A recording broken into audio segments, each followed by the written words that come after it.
Our paper presents a method called wormhole learning.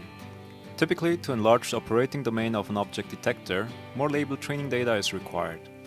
In this work, we show that thanks to temporary access to an auxiliary sensor with certain invariance properties, we can extend the operating domain of the original detector.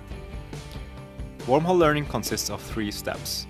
We first start off with an RGB detector trained only on daytime data. In step 1, we perform transfer learning from the RGB domain to the infrared domain. Given access to paired video streams from an IR and RGB camera, we can train a detector in the IR domain using labels generated by the RGB detector. In the second step, we can leverage invariance of the infrared camera to changes in illumination to operate at night. In the last step, the sensor switch roles and the RGB detector is trained based on the labels from the IR detector. This whole process is what we call wormhole learning.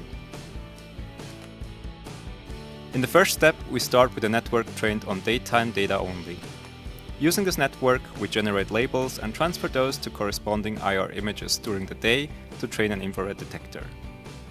By exploiting approximate invariance to illumination of the IR camera, we are able to detect objects also at night. You can see from the video that images and object detection performance during day and night are similar.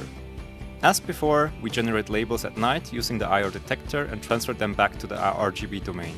Using the joint data of annotations during daytime and labels generated in a semi-supervised fashion at night, we train the enhanced RGB detector. In this comparison, we can see the original detector on the left and the enhanced detector trained using wormhole learning on the right, performing at night. Due to not total absence of illumination, the original detector is sometimes able to detect objects, but with a very low confidence value. The enhanced detector in turn has learned new representations of objects and thus is able to detect more objects at night. So, from this experiment, we can see how these 3 simple steps were implemented. We begin to answer some essential questions to understand wormhole learning. When can we do cross-domain transfer learning and how to make it more effective? What is the information that we can ideally gain during the process? In the paper, we provide insights about the wormhole learning process through information theory quantities. Finally, we analyze the interplay between operating domains and sensor representations as a crucial step for effective transfer learning.